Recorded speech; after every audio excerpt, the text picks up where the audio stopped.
One time, y'all, I had this white chick over here in this room that I'm recording in right now. She wasn't supposed to be here. Because, my parents are on that, oh, you can't have females spending the night over here shit. So I let her spend the night anyway, of course. Snuck her in this bitch, which was very risky. But I was willing to take the risk to have sex. Because that's how much of a horny bastard I am. So she gets over here. Her friend dropped her off and shit. She brought her own weed. Her own weed is very important to remember about this story. Shit ton of weed. Well, not a shit ton. Let's just say she had more weed than me that night, which is very rare for any female I'm fucking with. So we getting on some freaky shit, y'all. Of course, it didn't take long for that. You at my shit. I'm not at your shit. So she laying in the bed. Whatever she wanted, I gave her. Like, oh, it's getting cold. Turn on my space heater. Oh, it's getting hot. Turn off the space heater. But now me and you about to get hot in this bed. So, y'all, she giving me head. She licking it. She sucking it. She stroking it. She doing all the things she's supposed to do. But tell me why, at the very moment where I'm about to erupt a fucking volcano, even though my shit ain't lava, maybe I should have used it. Whatever. Y'all get the point. This bitch dodged my nut. How dare she? That is oh so rare for a snow bunny to dodge my nut. Usually they motherfucking swallow that shit like it's motherfucking vitamin C. Vitamin D in this case. So that shit was weird. I was like, how did you do that? And she's like, do what? I'm like, you move like them. You move like the agents on some Matrix shit. Like, I couldn't believe she did that, y'all. So it was like, okay, that kind of put a damper on my fun night with her. Like, I'm risking a lot letting you spend the night over here. I don't even think she knew that. I think she just thought I could do shit like that over here. When really, no, I'm doing some shit I ain't supposed to be doing, which is just normal for me. So, she took her ass to sleep. And I'm like, I know this bitch didn't. Dodge my nut. And, while I was hitting it, y'all, she on some like, can you do it kind of slower? Like, bitch, what is wrong with you? Now, look, the situation was, y'all, her boyfriend was in jail.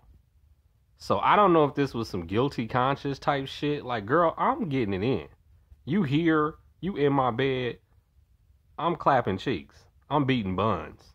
You knew what it was before you came over here, so I ain't no regrets, no remorse on my side. Apparently she was going through something mentally.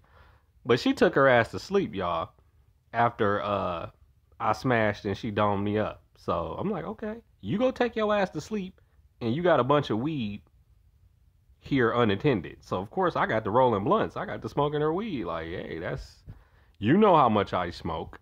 You go leave me with your weed wide open. Like, okay, go for it. She ain't even say nothing in the morning either. Like, yo, you was smoking my shit. Like, yeah, right. So that shit was just crazy to me. I met her through my oldest brother, Jack, too, which is crazy because it was like I'm scratching my head to the shit she would be doing in front of Jack. Like, why is he not trying to fuck her? Like, that's when I knew how weird my brother truly is. Maybe, and I can't say it's because she was young, because my older brothers like young bitches. So I'm like, I don't know. Maybe you look at her as a business associate or something, because she was a trapper too. She definitely was on that trap shit. She wasn't just in that hood not trapping. Like, oh yeah, she was a trap type snow bunny. Like she would pick me up and I would go with her to, do deals and shit like that in the whip, and then she'd drop me back off. So it was little shit to let me know she was feeling me like I was feeling her, but I ain't really say shit because, like I said, I knew she had a nigga. It was like I ain't know if she was down to cheat on that nigga. So that shit was just crazy to me, man. I went through all that risk for her to be dodging nut. Like, man, never again. And it ended on a sour note. She tried to make it sound like I was running my mouth telling people what happened when I didn't.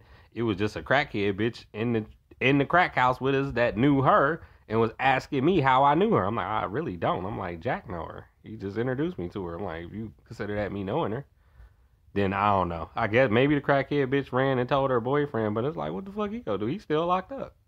And even when he got out, nigga, what you gonna do? You think I'm the only nigga she was fucking with while you was locked up? Man, be realistic, dog.